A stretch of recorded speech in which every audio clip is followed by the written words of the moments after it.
This is Julie McClain Downey, VP of Strategic Communications at American Bridge 21st Century. You're about to listen to the Georgia episode of Oppo Files, American Bridge's podcast on what Republicans are doing and saying in some of the key battleground states that we're watching. Since we recorded that episode on Monday afternoon, a couple of things happened. One is I came down with a cold.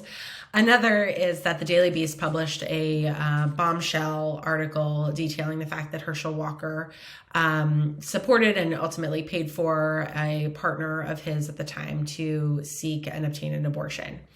As I have said, the core of this is not that a woman exercised her protected right to receive abortion care, but rather that Herschel Walker would eliminate that right for all others, not only in the state of Georgia, but across the country.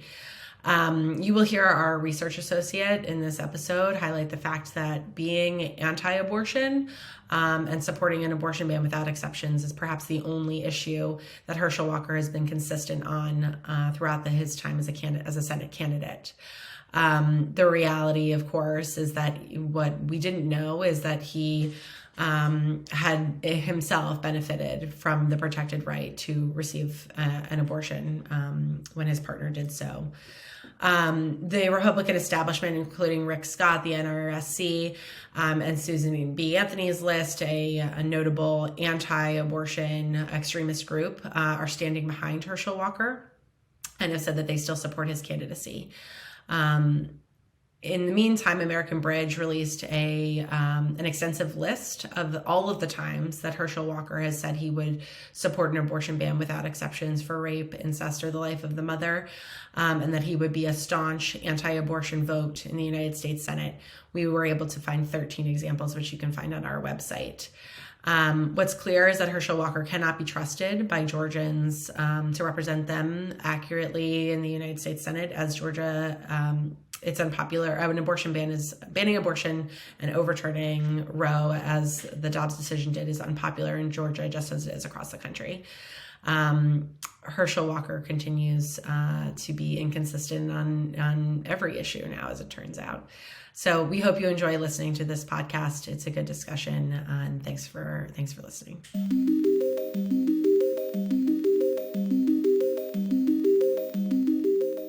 Welcome back to the Oppo Files, our new podcast series at American Bridge. Each week we're doing a deep dive into a different battleground state in the lead up to the midterm election. I'm Julie McClain Downey, Vice President of Strategic Communications. Today I'm joined by Drew Godnich, Senior Communications Director, and Leo Martin, who's our Senate Research Associate here at American Bridge. They're doing the hard work of watching everything Republicans do and say at all times. This week we have Georgia on our mind, and we will be having a very interesting conversation about Herschel Walker and Brian Kemp. But first we want to talk a little bit about why these elections in Georgia are so critically important. When we think about Georgia, I think there are two political flashpoints that come to mind for me personally. It's voting rights and abortion access. These are two issues that Brian Kemp has really dug in on as governor and have come up repeatedly for Herschel Walker as he's been on the campaign trail often in controversial ways. So let's start with voting rights. Since Trump lost the 2020 election, the Republican Party has been squarely focused on making it harder for you to vote. Nowhere was that kind of more apparent than in Georgia when Brian Kemp passed a voting restrictions bill that really galvanized both his base and progressives who are interested in protecting voting rights. And it's something that drove businesses out of Georgia. I think the All-Star baseball game was pulled out, or basketball, and a lot of people with large platforms spoke out about this, celebrities and others. That resulted in the House of Representatives passing the John Lewis Voting Rights Act. Maybe we can see a little video highlighting what the John Lewis Voting Rights Act would do and why Democrats have put a lot of political weight behind passing it. In a democracy, the right to vote is the most powerful, non-violent tool we have.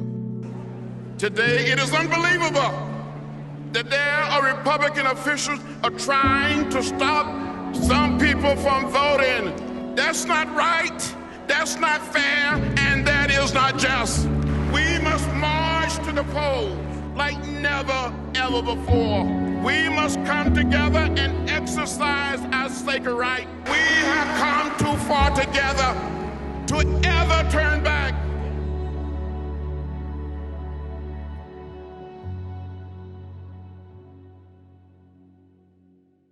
To kind of turn to voting rights, I mean, really across the country, it's not just in Georgia. We're seeing Republicans make false claims about not only the 2020 election, but about the 2022 impending election. And it's been an issue since Trump left office. And I think Brian Kemp, in an effort to inoculate himself against what he expected would be incoming from his own party on certifying the election in 2020, which, by the way, certifying the election was the bare minimum that he can do. His solution to that was to pass a bill to make it harder to vote in Georgia. So, Drew, can you talk a little bit about this issue this cycle and kind of where we are in Georgia and why voting rights is such a big issue in the state?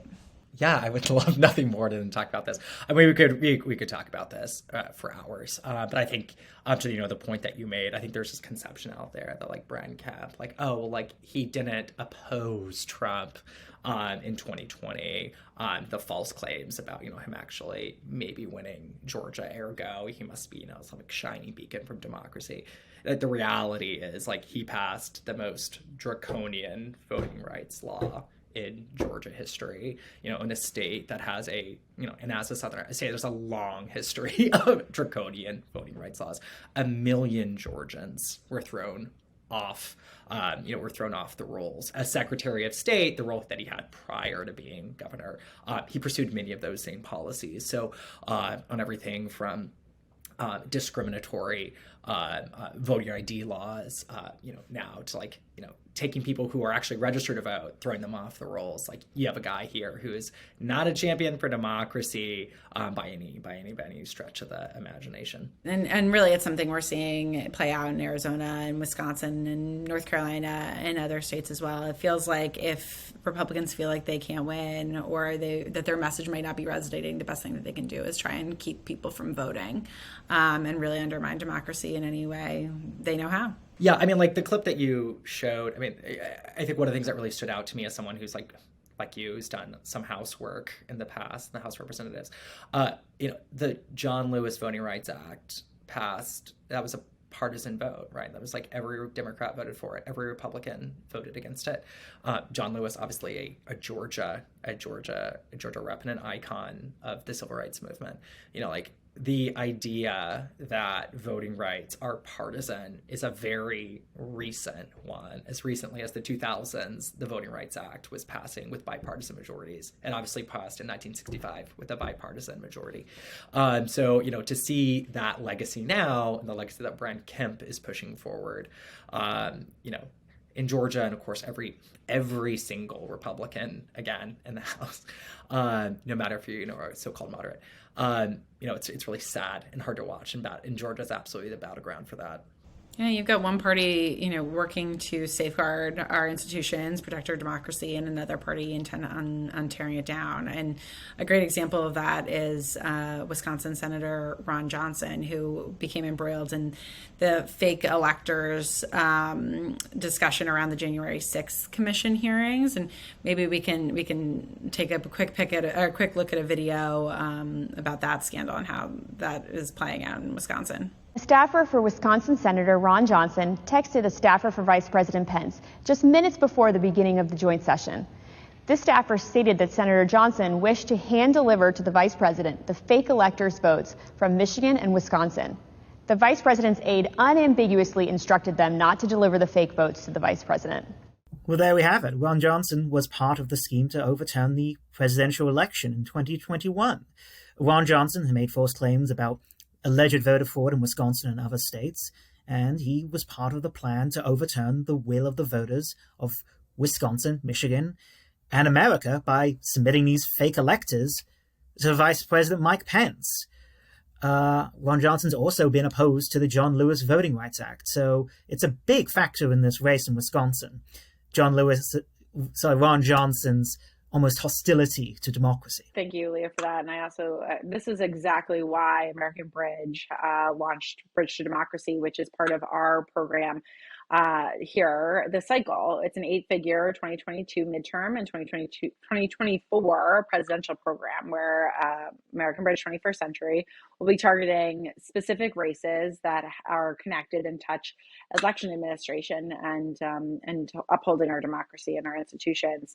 So, for example, key targets for us this cycle include Republican secretaries of state, attorneys general, governors, county boards of supervisors and boards of canvassers, state Supreme Courts and judicial races, and state legislators across 12 states, where it's absolutely vital that we have a free and fair election going into not only this election cycle, but certainly looking forward to the 2024 presidential fight. Like I kind of mentioned earlier when Drew and I were talking, the reality is that we have one party who is interested in safeguarding our institutions, encouraging people to vote, protecting voting rights and access.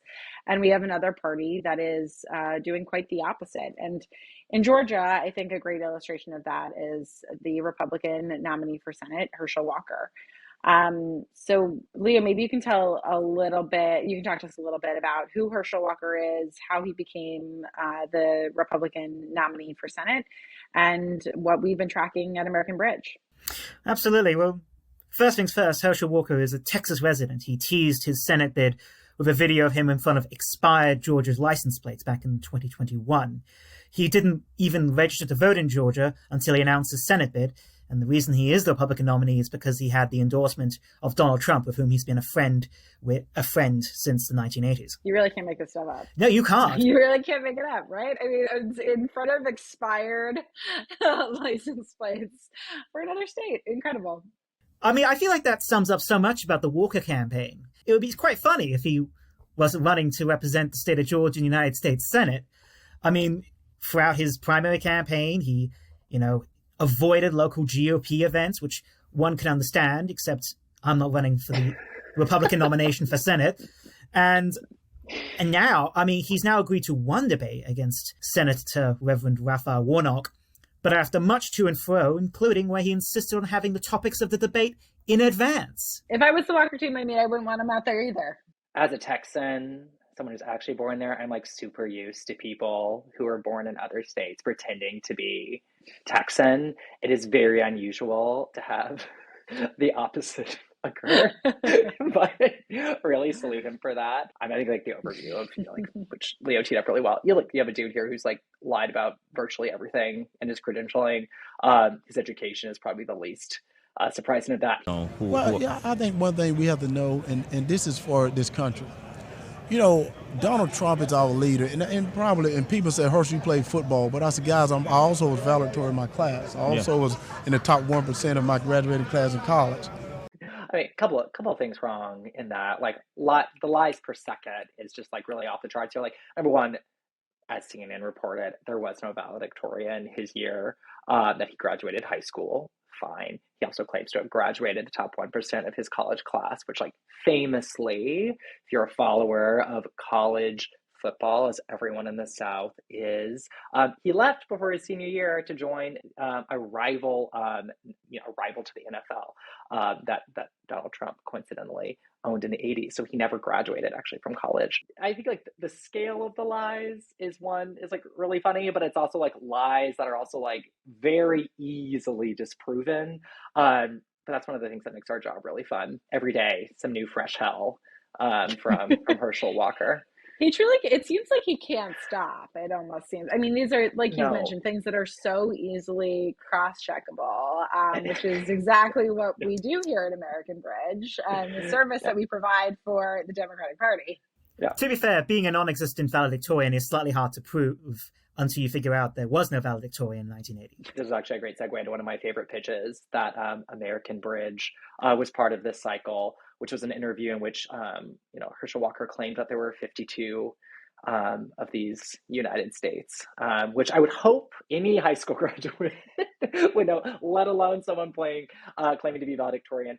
But I would certainly hope that one of our senators would know the number of states that there are. But his lies also extended to his business career. He's frequently exaggerated the success of his businesses. He claimed he owned one of the largest minority-owned food businesses in the United States, which he didn't. The brand is Renaissance Man Food Service, and we have H. Walker Foods. And people don't know I'm the largest minority-owned chicken company in the United States, along with the largest upholstery company in the United States. Now that I did not know. He claimed he had up to about 600 employees. In reality, he had 8. He claimed Renaissance Man Foods owned chicken processing plants. He later admitted in court that he didn't own them in a technical sense. But this is a big part of his campaign, is his business career, which is the New York Times described as a wacky maze of contradictions. He's claiming ownership of businesses he never really owned. He also goes so far as to claim he worked with law enforcement and was in the FBI, which has been proven false, like a lot of things he says. Yeah, something to think about a lot is being on the comms team for the Walker campaign specifically, 'cause it's like literally every day there's just like some new like reporter. It's like, hey, he said this, any backup? And it's just like, that is such a specific hell to live in, where you're just like, you are like, that is a tough job. So I, pour one out for the succession of, comm staffers who are living through the Herschel Walker campaign. Exactly why it seems like they don't want him to debate Senator Warnock. I mean, the Right. contrast could not be more clear when you see Herschel Walker on stage with someone with the policy expertise and also ability to communicate that Senator Warnock has. Absolutely. And when he does communicate clearly, he's often spouting conspiracy theories. He was a known conspiracy theorist about the 2020 presidential election. He claimed that Joe Biden didn't get 50 million votes. He claimed there was county-wide fraud in Georgia and widespread fraud throughout the United States, and supported efforts to overturn the 2020 election. And in many ways, he is still connected to those efforts. It has recently emerged that as part of his campaign, he has county captains, and these captains include false electors who were part of the scheme, similar in Wisconsin, to overturn the democratic will of the people of Georgia. And among these county captains was a woman who was arrested for being at the Capitol on January 6th, months before the announcement was even made, suggesting that these staffers, maybe they're so busy establishing the truth of Walker's falsehoods and not even vetting people they're putting on their website. Or they're fine with these people being part of the scheme to overturn the 2020 election. And to your point earlier, Leo, like it would be funny if we weren't talking about, the state of Georgia and representing millions of people in the United States Senate. And one thing for me in particular that I think about is as the women of Georgia who have been through so much. I mean, we're talking about a state that was very quick to pass the first real abortion ban that kind of caught fire nationally. This was before the Supreme Court action in Dobbs. That was, a 6-week ban before many women know they're pregnant. And in this case, Herschel Walker has been very clear about where he stands on abortion access and the fact that he would vote in favor of a national abortion ban should he serve in the United States Senate. If you wait to be overturned the next few weeks, is it still your position that you're against abortion in any? I believe in life, and there's no excuses about it. That includes rape, incest. Yes, I believe in life. There you have it. He believes in life. Could not be more clear. And when given the opportunity to clarify that in any way with exceptions, which again is the most baseline thing you could possibly do when you are an extremist on this issue, at least offer up exceptions for, tragedy. He refused to do so. So that's who we're dealing with. He not only refused to do so, he even called them excuses at one point. This is perhaps the only position Walker has been clear on this entire campaign. He has called himself 100% pro-life. He supported the very restrictive abortion laws in Georgia. He has said he would support any legislation that banned abortion, even if it was very flawed.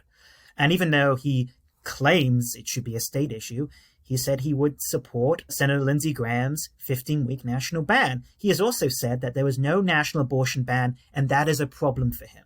Yeah, and the contrast between him and Senator Warnock, could not be. It again proves again and again to be extremely clear. Georgians will have a stark contrast on their hands.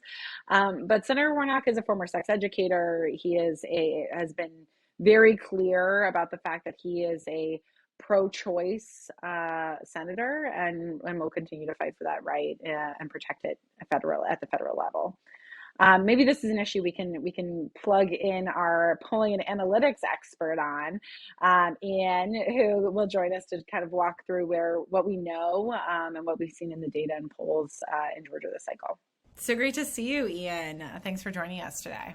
Nice to be here. So we are talking about abortion and voting rights and Herschel Walker and Brian Kemp. So what can you tell us? I'll start with the state of the race and the state of play for the midterms in Georgia.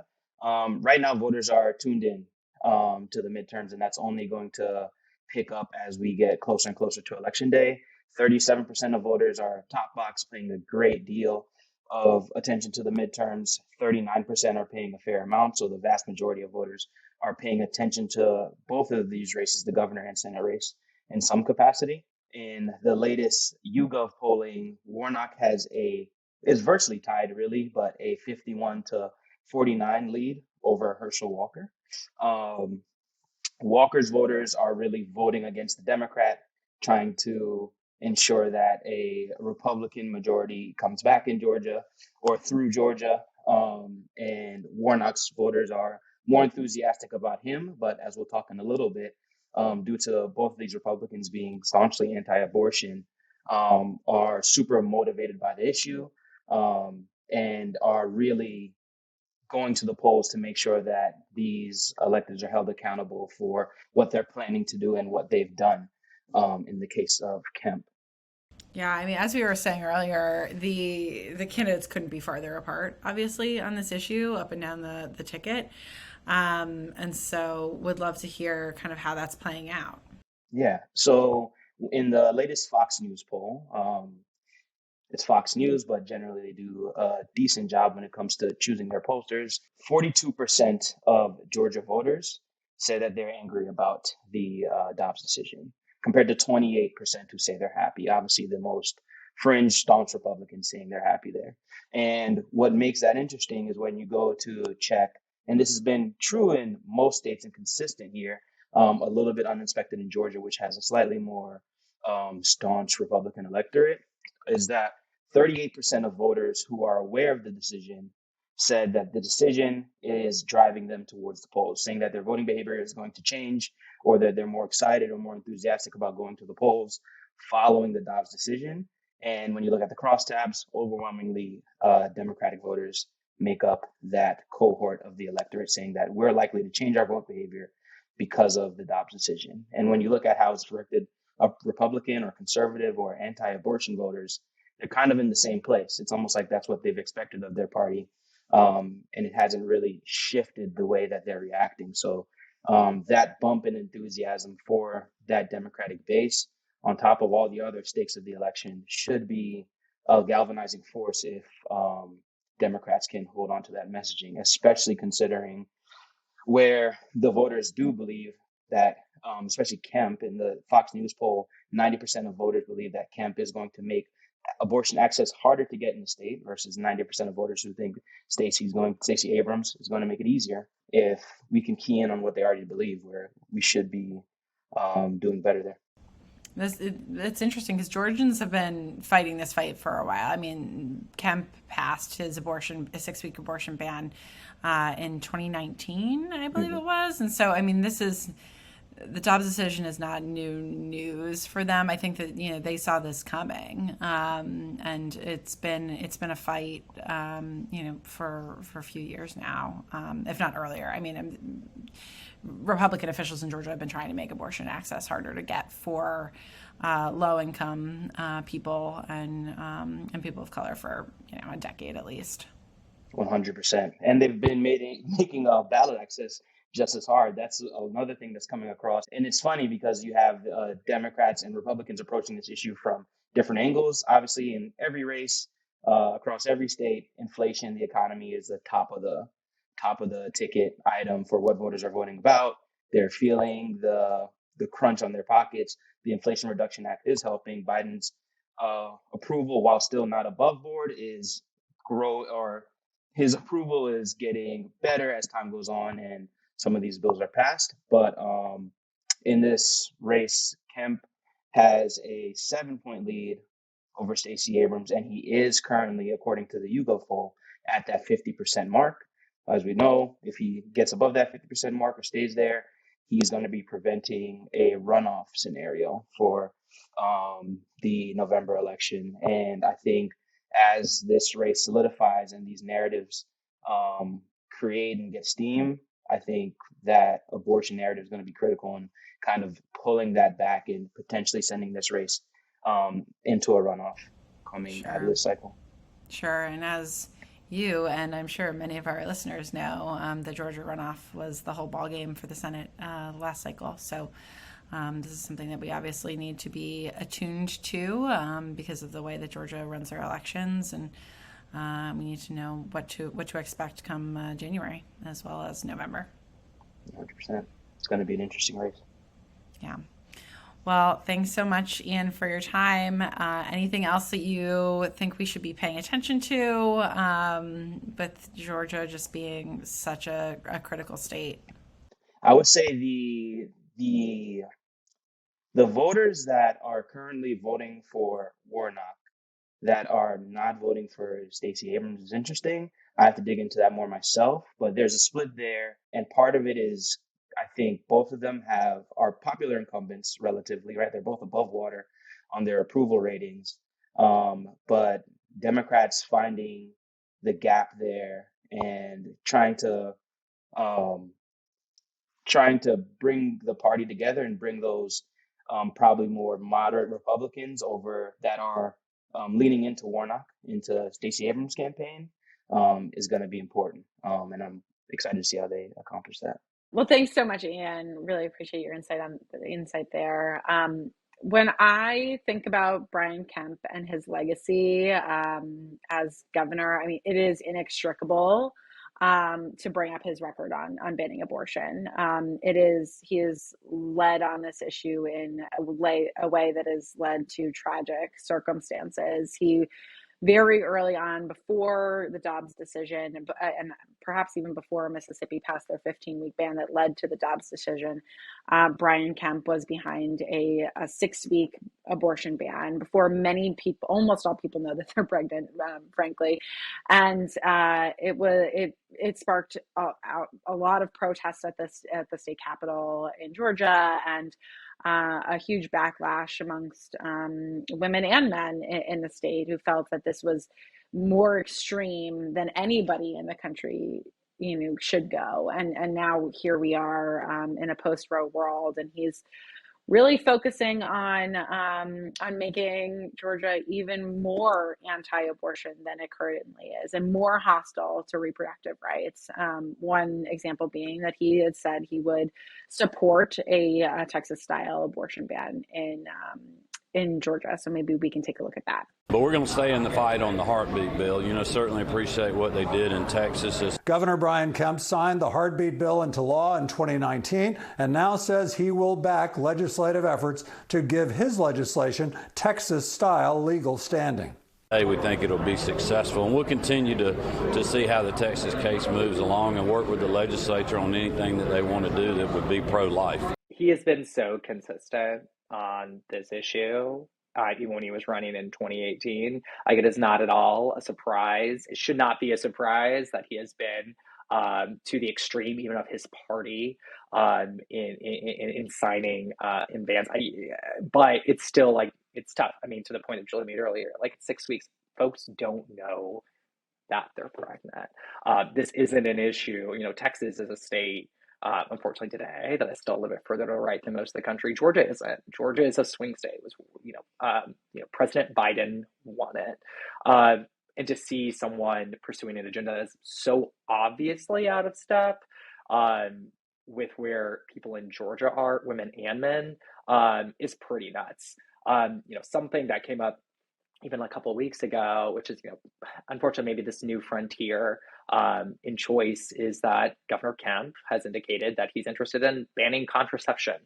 in the state of Georgia. I don't think we're any, if you are, no matter where you are on the ideological spectrum, on the issue of choice, I think very, very few people support banning contraception.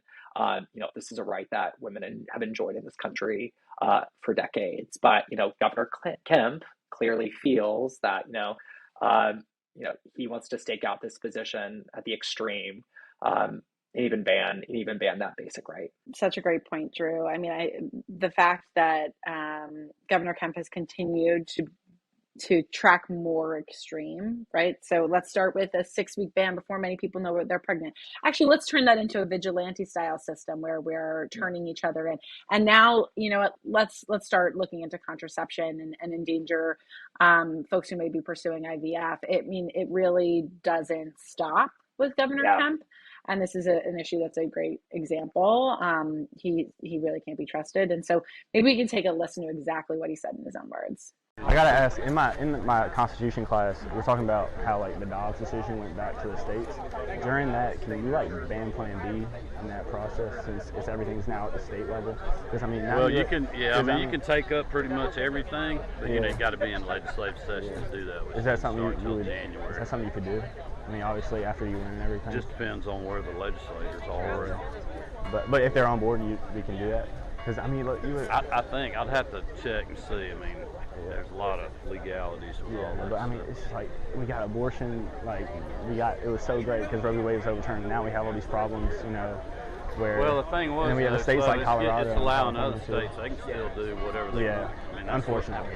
That's just the way the Constitution is.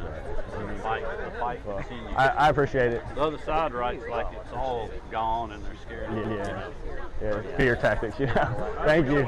There you go, right? There's Governor Kemp saying, "Oh, it's a shame that the Constitution works that way. That I have to, check and see if I can ban contraception, but happy to get back to you on it." That's the kind of response that you can expect from somebody who is willing to go further and further, when in a world where he can, and that's what a post-Dobbs America is. And if he remains the governor of Georgia, that's what we can expect. Leo, maybe you can talk to us a little bit about Brian Kemp's record of refusing to expand Medicaid, and why that's such a travesty in a state like Georgia.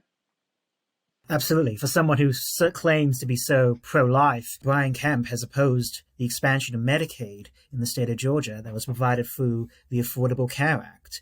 And this means that 400,000 Georgians are now uninsured. Brian Kemp wanted to impose a work requirement for people to even receive any Medicaid expansion in the state of Georgia. And this high uninsured rate is having really devastating effects on Georgia hospitals. Has Georgia had the third highest number of rural hospitals closed in the union? And when rural hospitals close, that's devastating for communities because they lose access to healthcare providers. Even if you're insured, it means that there's no doctor in your town or county. And so the consequences of his actions have really been quite startling, and they're leaving Georgians a lot less secure and a lot less healthy. The work requirement is so particularly cruel and not even something that you see replicated in many other Republican states, because so often folks who are applying to Medicaid cannot work. People want to work. If you're applying to Medicaid, it's frequently because something like an injury, there's some other issue preventing you from receiving care. So the callousness of this, it's pretty wild. Brian Kemp, as we know, is running against Stacey Abrams, who has made this a core part of her campaign. She is very, very vocal about the fact that she grew up in sort of right around the poverty line and has needed to depend at different times on social services and the social safety net, and has made Medicaid expansion and the fact that she would expand healthcare in the state of Georgia kind of key to her campaign and what she's talking to voters about. So maybe we can take a look at that. And I know that there are Democrats and Republicans who know that it is time to expand Medicaid. The problem is not the people. The problem is the governor. And we know that if we have a governor who will sign Medicaid expansion, I have no doubt that I will be able to get it through. We lost 3 hospitals during COVID, and that is purely the fault of Governor Kemp. As is sort of always the case, nobody says about it in Stacey Abrams. The problem is the governor.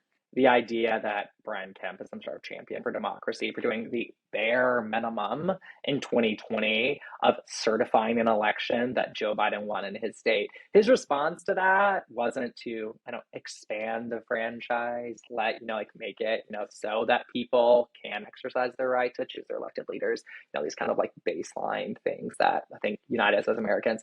His response was to pass, again, one of the most restrictive voting rights laws or voting laws, in the country.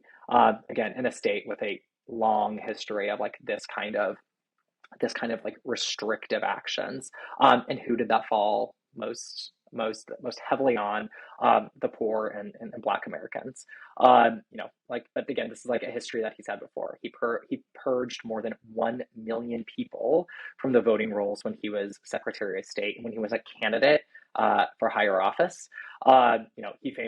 This bill famously would prevent people from passing out water bottles to people who are in line to vote in his state.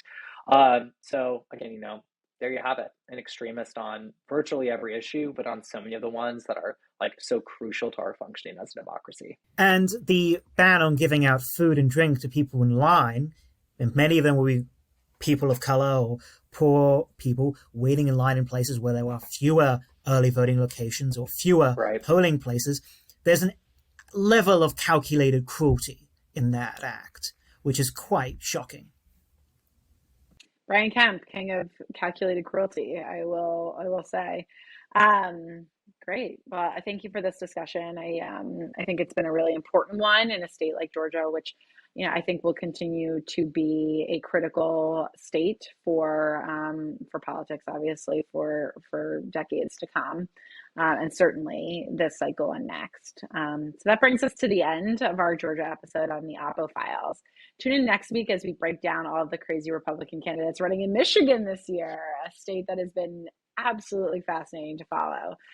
We hope you enjoyed your time with us. Be sure to subscribe to American Bridge on YouTube so you don't miss out on the future episodes of the podcast. And also make sure you're following American Bridge on your favorite social media sites. All of our accounts will be in the description below. Thanks so much for watching. Thank you, gentlemen. Thanks, Julie. Thank you.